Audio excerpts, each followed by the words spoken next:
4+4 offer. మొదటిసారిగా country delight పాలని 4 రోజులు ఆర్డర్ చేసిన వాళ్ళకి మరో 4 రోజులు ఫ్రీ. ఇంకెందుకు ఆలస్యం, యాప్ని డౌన్లోడ్ చేసుకోండి. Download the country delight app now. MLC ఎన్నికల్లో భారతీయ జనతా పార్టీ 2 స్థానాల్లో గెలిచింది. సో భారతీయ జనతా పార్టీ శ్రేణులంతా కూడా సంబరాలు చేసుకుంటున్న పరిస్థితి. ఈ విజయం మీద కేంద్ర మంత్రి బండి సంజయ్ రియాక్ట్ అయ్యారు. ఒకటి, కాంగ్రెస్ పార్టీకి ఇది రంజాన్ కానుక అంటూ ఎద్దేవా చేశారు. 2, ఈ ఎన్నికల పోటీని పాకిస్తాన్ ఇండియా మ్యాచ్తో కూడా కంపేర్ చేశారు. అండ్ హిందువుల్లో ఒక యూనిటీ వచ్చింది కాబట్టి మేము గెలిచామంటూ కూడా కామెంట్ చేశారు. ఒకసారి బైక్ ప్లీజ్. ఓట్లేసి గెలిపించిన ఓటర్ మహాశయులందరూ కూడా మేము అభినందన తెలియజేస్తున్నాం. కాంగ్రెస్ పార్టీ ఓటమి వాళ్ళకు రంజాన్ గిఫ్ట్ ఇస్తున్నాం. పండుగ వేసుకోండి కాంగ్రెస్ పార్టీ. ఇలా డబ్బుల సంచులకు ధీటుగా ఓట్ల డబ్బాలు విజయం సాధించినాయి. ఇండియా పాకిస్తాన్ మ్యాచ్ అయింది, భారత్ గెలిచింది, విజయం సాధించినాం. కాంగ్రెస్ పార్టీ ఎన్ని కుట్రలు కుతంత్రాలు చేసినప్పుడు కూడా ప్రపంచంలో భారత్ కి విజయం, ఈ దేశంలో భారతీయ జనతా పార్టీ విజయాన్ని ఎవ్వరూ ఆపలేని విషయం ఈరోజు స్పష్టమైంది. 2 పొలిటికల్ మ్యాచ్ల మధ్య ఇలా భారత్ ఇలా విజయం సాధించింది. హిందూ సమాజాన్ని నిర్లక్ష్యం చేస్తే హిందూ సమాజంలో చైతన్యం లేదు, హిందువుల ఐక్యత లేదు అని కాంగ్రెస్ పార్టీలకు ఎవరైనా భావిస్తే ఇదే విధంగా గుణపాఠం చెప్తున్న విషయాన్ని రాజకీయ పార్టీలు గుర్తుంచుకోవాలి. కుహనా సెక్యులర్ వాదులు గుర్తుంచుకోవాలి. ఇక్కడ హిందూ సమాజం ఒక్కటైంది, హిందూ ధర్మం గెలిచింది. ఇక్కడ హిందువులు ఓటు బ్యాంక్ గా మారారు. మా కోట్లేసి గెలిపించారు. ఇదే ఊపుతో తెలంగాణలో అధికారంలోకి వస్తాము అంటూ బండి సంజయ్ చెప్తూ ఉన్నారు. సార్, మనం చూసుకుంటే బీఆర్ఎస్ 2వసారి అధికారంలోకి వచ్చిన తర్వాత జరిగిన ఎన్నికల్లో దుబ్బాక, హుజూరాబాద్ అండ్ జిహెచ్ఎంసీ ఎన్నికల్లో భారతీయ జనతా పార్టీ మంచి పెర్ఫార్మెన్స్ ఇచ్చింది, అప్పుడు రైజ్ అయింది. సో ఇప్పుడు ఈ ఎమ్మెల్సీ ఎన్నికల విజయం ద్వారా మళ్ళీ భారతీయ జనతా పార్టీ తన హవాను కొనసాగిస్తుంది అనుకోవాలా సార్? 2021లో ఇది ఎమ్మెల్సీ ఎన్నికలు జరిగాయి. ఎమ్మెల్సీ ఎన్నికలు ఎవ్రీ 2 ఇయర్స్కు కొన్ని సీట్లు వస్తాయి. 1/3 సీట్లలో ఎవ్రీ 2 ఇయర్స్కి ఎలక్షన్స్ వస్తాయి. 2021 మీకు ఎమ్మెల్సీ ఎన్నికలు జరిగాయి. ఆ 2021 ఎమ్మెల్సీ ఎన్నికల్లో మీకు ఏం జరిగింది, ఎవరు గెలిచారు? ఇక్కడ బీజేపీ గెలిచింది. హైదరాబాద్, మహబూబ్ నగర్, రంగారెడ్డి ఉమ్మడి జిల్లాల్లో ఇది బీజేపీ సిట్టింగ్ సీట్. రామచంద్రరావు పోటీ చేసే గెలిచిన సీట్ ఇది. ఆ రామచంద్రరావు సిట్టింగ్ సీట్లో బీజేపీ ఓడిపోయి బీఆర్ఎస్ గెలిచింది. సో వాణి గారు గెలిచారు. అప్పుడు నేను కూడా 3rd పొజిషన్లో ఉన్నాను. సో 2021 ఇది. 2023 అసెంబ్లీ ఎలక్షన్లో బీఆర్ఎస్ ఘోరంగా ఓడిపోయింది. కాంగ్రెస్ అభ్యర్థికి నాకన్నా సగం ఓట్లు వచ్చాయి. చిన్నారెడ్డి, మళ్ళీ సీనియర్ నాయకుడు మాజీ మంత్రి చిన్నారెడ్డి పోటీ చేస్తే ఫస్ట్ ప్రిఫరెన్స్ ఓట్లు చిన్నారెడ్డికి 33,000 ఓట్లు వస్తే ప్రొఫెసర్ కె నాగేశ్వర్కు 58,000 ఓట్లు వచ్చాయి ఇండిపెండెంట్ అభ్యర్థిగా. 104,000 ఓట్లు బీజేపీకి వస్తే 114,000 ఓట్లు బీఆర్ఎస్కి వచ్చాయి. తెలుగుదేశం పార్టీకి 5,000 ఓట్లు వచ్చాయి. అప్పుడు ఎల్రమణ పోటీ చేశారు. సో ఏం జరిగింది మరి? తర్వాత జరిగిన అసెంబ్లీ ఎన్నికల్లో 2 ఏళ్లలో అసెంబ్లీ ఎన్నికలు జరిగాయి. ఇప్పుడైతే అసెంబ్లీ ఎన్నికలు 4 ఏళ్ళకు ఉన్నాయి, అప్పుడు 2 ఇయర్స్కే ఉన్నాయి. సో 2021లో జరిగిన ఎమ్మెల్సీ ఎన్నికల్లో ఇక్కడే కాదు, పల్లా రాజేశ్వర రెడ్డి కూడా గెలిచాడు. మీరు అక్కడ ఆయన సిట్టింగ్ సీట్ నిలబెట్టుకున్నాడు. ఖమ్మం, నల్గొండ, వరంగల్ అంటే 2 ఎమ్మెల్సీ సీట్లకు 2 కూడా మీరు బీఆర్ఎస్కే గెలుచుకున్నారు. కానీ తర్వాత జరిగినటువంటి పరిణామాలు ఏంటి? మీకు తర్వాత జరిగిన పరిణామాల్లో బీఆర్ఎస్ ఘోరంగా ఓడిపోయింది, కాంగ్రెస్ అధికారంలోకి వచ్చింది. కాంగ్రెస్ ఈ 2 ఎమ్మెల్సీ ఎన్నికల్లో ఎక్కడా ఫీల్డ్లో లేదు. 2nd పొజిషన్, హైదరాబాద్లో 3rd పొజిషన్లో కూడా లేదు, అక్కడ కూడా 3rd పొజిషన్లో కూడా లేదు. కాంగ్రెస్ పార్టీ ఈవెన్ 3rd పొజిషన్లో కూడా లేదు. బోత్ ఖమ్మం, నల్గొండ, వరంగల్ అండ్ హైదరాబాద్, రంగారెడ్డి ఉన్నారు. మరి 2023లో ఎలా అధికారంలోకి వచ్చింది? తర్వాత పల్లా రాజేశ్వర రెడ్డి ఎమ్మెల్యేగా గెలిచాక రిజైన్ చేస్తే బై ఎలక్షన్ జరిగింది. ఆ బై ఎలక్షన్లో కాంగ్రెస్ పార్టీ నెంబర్ 1 పొజిషన్లో ఉండి గెలిచింది. తీన్మార్ మల్లన్న కాంగ్రెస్ అభ్యర్థిగా గెలిచాడు. నెంబర్ 2 పొజిషన్లో బీఆర్ఎస్ రాకేష్ రెడ్డి ఉన్నాడు. నెంబర్ 3 చాలా వెనకాల భారతీయ జనతా పార్టీ అభ్యర్థి ఉన్నాడు. సో 3rd పొజిషన్లో బీజేపీ ఉన్నాడు. ఇది అసెంబ్లీ ఎన్నికల తర్వాత జరిగిన ఎమ్మెల్సీ ఎన్నికలు. సో మీరు ఇప్పుడు చెప్పండి, ఎమ్మెల్సీ ఎన్నికలకు అసెంబ్లీ ఎన్నికలకు ఎక్కడైనా పోలిక ఉందా? అసెంబ్లీ ఎన్నికలు 2021 ఎమ్మెల్సీ ఎన్నికల్లో బీఆర్ఎస్ బీజేపీ సిట్టింగ్ సీటు గెలుచుకుంది, తన సిట్టింగ్ సీట్ నిలబెట్టుకుంది. రెండు సీట్లు బీజేపీయే గెలిచింది. మరి అలా రెండు సీట్లు బీఆర్ఎస్ గెలిచింది. కానీ అదే బీఆర్ఎస్ 2023 అసెంబ్లీ ఎన్నికల్లో ఓడిపోయింది. అడ్రస్ లేని కాంగ్రెస్ పార్టీ ఎమ్మెల్సీ ఎన్నికల్లో అడ్రస్ కూడా చూపని కాంగ్రెస్ పార్టీ 65 ఎమ్మెల్యే సీట్లు తెచ్చుకొని అధికారంలోకి వచ్చింది. మరి ఇది ఎక్కడ లింక్ ఎక్కడ ఉంది?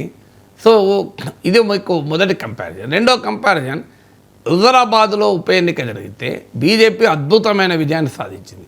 ఈటల రాజేందర్ 25,000 మెజార్టీతో బీఆర్ఎస్ పైన గెలిచాడు. కాంగ్రెస్ అభ్యర్థికి 3,000 ఓట్లు వచ్చాయి. అక్కడ కట్ చేస్తే సిచ్యువేషన్ ఏంటి? మళ్ళీ 2023లో అసెంబ్లీ ఎన్నికలు జరిగితే ఈటల రాజేందర్ చేతిలో ఓడిపోయిన అభ్యర్థి మీకు గెలిచాడా లేదా? కౌశిక్ రెడ్డి.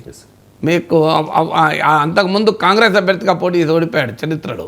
అఫ్కోర్స్ ఈటల రాజేందర్ పైన అనుకుంటా కాంగ్రెస్ అభ్యర్థిగా పోటీ చేశాడు. తర్వాత ఆయనకు ఉప ఎన్నికల సమయంలో ఆయనకు ఎమ్మెల్సీ ఇచ్చారు. సో కౌశిక్ రెడ్డి అక్కడ బీఆర్ఎస్ గెలిచింది.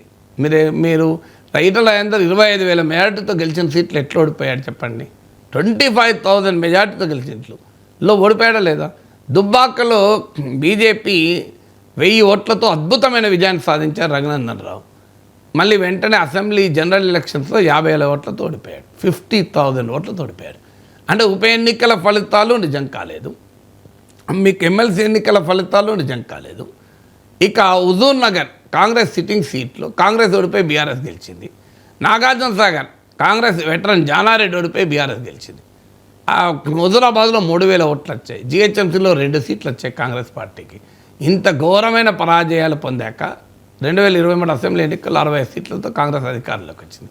అంటే నేను ఈ వాస్తవాలను ఎందుకు చెప్తున్నా అంటే, ఎమ్మెల్సీ ఎన్నికలు, ఉప ఎన్నికలు, జిహెచ్ఎంసీ ఎన్నికల ఫలితాలకు, అసెంబ్లీ ఎన్నికల ఫలితాలకు ఎక్కడన్నా కంపారిజన్ ఉందా? మీరు చెప్పండి. So where is the comparison? మరి ఎటుపోయింది? ఎందుకు రాజకీయాలు ఎందుకు అలా మారుతాయి? అది కూడా 2 ఏళ్ల గ్యాప్ ఉన్నప్పుడు, 3 ఏళ్ల గ్యాప్ ఉన్నప్పుడు ఈ పరిస్థితి ఉంటే 4 ఏళ్ల గ్యాప్ ఉంది కదా. అప్పటి వరకు ఏం జరుగుతుందో ఎవరు చెప్పగలుగుతారు?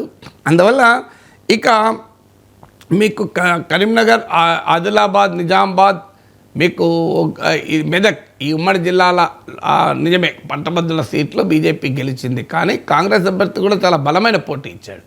బహుజన్ సమాజ్ పార్టీ తరఫున పోటీ చేసిన అభ్యర్థి భారీగా ఓట్లు తెచ్చుకున్నాడు. మన తెలంగాణలో బీఎస్పీకి అంత బలం ఉందని అనుకుందామా? సో ఈ ఎమ్మెల్సీ ఎన్నికలు వచ్చే వరకు వ్యక్తుల ఓట్లు ఉంటాయి, పార్టీల ఓట్లు ఉంటాయి, అనేక ఫ్యాక్టర్స్ ఉంటాయి. సాధారణంగా బీజేపీ మొదటి నుంచి కూడా గ్రాడ్యుయేట్ సీట్లలో మంచి విజయాలు ఇప్పుడు కాదు, మీకు జూపిడి యజ్ఞనారాయణరావు, పివి చలపతిరావు, వి రామారావు కాలం నుంచి కూడా బీజేపీ అద్భుతమైన పర్ఫార్మెన్స్ చూపుతుంది. ఎందుకంటే క్యాడర్ బేస్ ఉన్న పొలిటికల్ పార్టీకి ఈ ఎన్నిక అడ్వాంటేజ్గా ఉంటుంది. ఎందుకంటే ఈ ఎన్నిక చాలా కాంప్లెక్స్ ఎన్నిక. ఓటర్ల నమోదు ఉంటుంది. ఇప్పుడు మీ జనరల్ ఎలక్షన్స్ లాగా కాదు, ప్రిఫరెన్షియల్ ఓటింగ్ సిస్టమ్ ఉంటుంది. Second preference, third preference. నేను ఫస్ట్ టైం 2007లో గెలిచినప్పుడు 56 మంది అభ్యర్థులు నా పైన పోటీ చేసింది. అందులో 50వ ప్రిఫరెన్స్ ఒక ఓటర్ వేసాను నాకు, అది కూడా కలిసి వచ్చింది. 50th ప్రిఫరెన్స్ వేస్తే. సో అందువల్ల ఈ ఎలక్షన్స్కున్న కాంప్లెక్స్ క్యారెక్టర్ అది. ఈ ఎలక్షన్స్ ఉన్నప్పుడు నేను 2007లో నేను గెలిచాను. మీకు సెకండ్ ప్లేస్లో టీడీపీ, థర్డ్ ప్లేస్లో బీజేపీ, ఫోర్త్ ప్లేస్లో బీఆర్ఎస్. మరి ఎవరి విజయం అది? అంటే నా విజయం అంటే నేను సీఎం అవుతున్నాను విజయమా? సో అందువల్ల ఈ ఎన్నికల్లో వ్యక్తుల ఫ్యాక్టర్స్ కూడా ఉంటాయి. అందుకే మీకు చెప్పింది, ఇప్పుడు ప్రసన్న హరికృష్ణ ఆ ఉత్తర తెలంగాణ గ్రాడ్యుయేట్ మంచి పర్ఫార్మెన్స్ చూపాడు. సో ఆయన బీఎస్పీ, పేరుకు బీఎస్పీ, నాకు బాగా తెలిసిన వ్యక్తే. బీఎస్పీ ఎందుకు తీసుకున్నాడంటే బ్యాలెట్ పేపర్లో పైన ఉండాలి కనుక పేరు. జాతీయ పార్టీలు అయితే, రికగ్నైజ్ పొలిటికల్ పార్టీ అయితే బ్యాలెట్లో ముందుంటుంది కనుక తీసుకున్నాడు. కానీ మరి ఆయనకు మంచి ఓటింగ్ వచ్చింది, కన్సిడరబుల్ ఓటింగ్ వచ్చింది.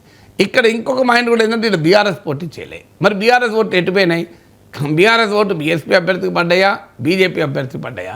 అంటే కాంగ్రెస్ వ్యతిరేకంగా అయినా కాంగ్రెస్ చాలా బలమైన పోటీ ఇచ్చింది, మామూలు పోటీ ఇవ్వలేదు. సో అంతకుముందు కాంగ్రెస్ సిట్టింగ్ సీట్ కాదని అన్నారు, జీవన్ రెడ్డి సీట్. కానీ ఆ రోజున రాజకీయ పరిస్థితులు వేరు. ఆ రోజు అసెంబ్లీ ఎన్నికల ముందు వచ్చింది, 2009 లోక్సభ ఎన్నికల ముందు 2019లో. అప్పుడు ఏమైంది అంటే అప్పుడు బీఆర్ఎస్ అసలు ఎవరికి మద్దతు కూడా ఇవ్వలేదు. ఇప్పటిలాగానే బీఆర్ఎస్ అప్పుడు పోటీ లేదు, బీజేపీ అప్పుడు ఇంత బలంగా లేదు. ఇప్పుడు అది బీజేపీకి బలమున్న ప్రాంతం. మీకు 4 ఎంపీలు ఈ ఎమ్మెల్సీ కాన్స్టిట్యున్సీలో ఉన్న ఆదిలాబాద్, కరీంనగర్, నిజామాబాద్, మెదక్, 4 ఎంపీ సీట్లు బీజేపీకి గెలుచుకున్నారు. ఎమ్మెల్యే సీట్లలో కూడా మీరు బీజేపీకి వచ్చిన 8 ఎంపీ సీట్లలో 8లో 4 అక్కడే ఉన్నాయి. మీకు 4 out of 8 అక్కడే ఉన్నాయి, మీరు గమనించండి. అలాగే బీజేపీకి వచ్చినటువంటి ఎమ్మెల్యే సీట్లు తీసుకొని 8లో కూడా అత్యధిక అక్కడే ఉన్నాయి. అందువల్ల బీజేపీకి బలమున్న ప్రాంతం, బీఆర్ఎస్ పోటీలో లేదు, కాంగ్రెస్ బలంగా పోటీ ఇచ్చింది. ఈ వాస్తవాలని మనం కాదనలేం కదా. అయినా అసెంబ్లీ ఎమ్మెల్సీ ఎన్నికలకు సార్వత్రిక ఎన్నికలకు సంబంధం లేదు. బట్ డెఫినెట్గా విక్టరీ ఎన్ని ఇఫ్స్ అండ్ బట్స్ ఉన్నా బీజేపీ బ్రహ్మాండమైన విజయం సాధించిందన్నది నిజం. టీచర్ కాన్స్టిట్యున్సీ, గ్రాడ్యుయేట్ కాన్స్టిట్యున్సీ రెండూ కూడా గెలుచుకున్నది ఆ ప్రాంతంలో. మీకు ఖమ్మం, నల్గొండ, వరంగల్లో మరి ఇదే పక్కన ఖమ్మం, నల్గొండ, వరంగల్ టీచర్ కాన్స్టిట్యున్సీలో బీజేపీ లాస్ట్ 5వ ప్లేస్లో ఉన్నది. మీకు ఫస్ట్ ప్లేస్లో పిఆర్టీ అభ్యర్థి గెలిస్తే, సెకండ్ ప్లేస్లో యూటీఎఫ్ అభ్యర్థి సిట్టింగ్ ఎమ్మెల్సీ ఉంటే, నాకు గుర్తున్నంత వరకు 4th or 5th ప్లేస్లో ఉన్నాడు. మరి అది ఎట్లున్నారు పక్కనే సీటుగా ఖమ్మం, నల్గొండ, వరంగల్. ఇక్కడ ఉత్తర తెలంగాణ ఉపాధ్యాయ నియోజకవర్గంలో మల్క కొమరయ్య ఫస్ట్ ప్రిఫరెన్స్ ఓట్లలో గెలిచాడు టీచర్ కాన్స్టిట్యున్సీలో. పక్కనే ఉన్న ఖమ్మం, నల్గొండ, వరంగల్ అసలు ఊసేయలేదు బీజేపీ. మరి దాన్ని ఎలా అర్థం చేసుకోగలం? అందువల్ల ఎమ్మెల్సీ ఎన్నికలతో జనరలైజేషన్లు చేయడం కరెక్ట్ కాదు. బట్ ఎన్నికలే, ప్రజల తీర్పే. దానికి ఎన్ని పరిమితులు ఉన్నా, ఎన్ని ఇఫ్స్ అండ్ బట్స్ ఉన్నా తీర్పే కదా. అందువల్ల ఎన్నికల్లో బీజేపీ గెలవడం అభినందించాల్సింది బీజేపీని. ఇది రిమార్కబుల్ సక్సెస్ కాదనవరం. అందులో బండి సంజయ్ లాంటి నాయకులకు ఇది మరింత విజయం. ఎందుకంటే ఆయన అక్కడే ఉండి ఈ 2 సీట్లను గెలిపించడంలో ఆయన కీలక పాత్ర పోషించాడు. అందువల్ల ఆ 2 సీట్లు గెలిచారు. సో అందువల్ల బండి సంజయ్ ఆ మేరకు ఉత్సాహంగా ఉండడం అని అర్థం చేసుకోవచ్చు. కానీ ఆ ఉత్సాహంలో ఒక మెసేజ్ కూడా పెట్టాడు, అసెంబ్లీ ఎన్నికలకు మా రాజకీయం ఇదే ఉంటుంది అని. దీనికి రంజాన్ గిఫ్ట్ ఏంది? సో ఇదేమైనా హిందూ ముస్లింల మధ్య ఫైట్ జరిగిందా? ఇదేమైనా మ్యాచ్ ఇండియా పాకిస్తాన్ మ్యాచ్తో పోల్చారంటే అర్థం రాబోయే కాలంలో మా రాజకీయం అంతా దీని చుట్టే తిరుగుతుంది. తెలంగాణలో నీళ్లు, నిధులు, ఉద్యోగాలు, ప్రజలు, అవసరాలు వీటికి ఏమీ సంబంధం లేదు. హిందువులు, ముస్లింలనే మేము రాజకీయం చేయబోతున్నామని మన రియాక్షన్ చూస్తే అర్థమవుతుంది. ఈ ఎమ్మెల్సీ ఎన్నికల్లో హిందువులు, ముస్లింల ఆధారంగా ఈ ఎన్నిక జరగలేదు. ఎమ్మెల్సీ ఎన్నికల్లో క్యాంపెయిన్లో కూడా బీజేపీ అదేం చెప్పలేదు. హిందూ ముస్లిం అంశాల ఆధారంగానూ, ఔరంగజేబ్ శివాజీల అంశం ఆధారంగానే ఎన్నికలు జరగలే కదా. అయినా హిందూ ధర్మము బీజేపీ గెలిపించాల్సిన అవసరం లేదు. బీజేపీ అనేది ఇవాళ పుట్టింది. హిందూ ధర్మం 1000 సంవత్సరాలుగా ఉన్నది, ఇవాళ కాదు కదా. హిందూ ధర్మం 1000 సంవత్సరాలుగా అనేక రకాల ఒత్తిళ్లను ఎదుర్కొని అద్భుతంగా నిలబడ్డది కదా. అందువల్ల హిందూ ధర్మానికి రాజకీయ పార్టీలు గెలిపించాల్సిన స్థితిలో హిందూ ధర్మం లేదు. హిందూ ధర్మానికి అంతర్గతంగా, అంతర్లీనంగా ఉన్న శక్తి సామర్థ్యాలే ఆ గొప్పతనమే దాన్ని నిలబెడుతుంది. దానికి ఓ రాజకీయ పార్టీ గెలిపించాలి, ఓ రాజకీయ పార్టీ అండదండలతో గెలవాల్సిన స్థితిలో హిందూ ధర్మం ఉందని నేను అనుకోను. సో హిందూ ధర్మంకి ఉన్న సార్వజనీనత వల్ల దాంట్లో ఉన్న స్ట్రెంత్ వల్ల, ఇన్నర్ స్ట్రెంత్ వల్ల గెలుస్తూ వస్తుంది. అయితే దీన్ని హిందూ ముస్లిం డివైడ్గా మార్చి రాబోయే ఎన్నికల్లో తమ రాజకీయం ఎలా ఉంటుందో మరోసారి బీజేపీ ఈ రియాక్షన్ ద్వారా తెలిపింది.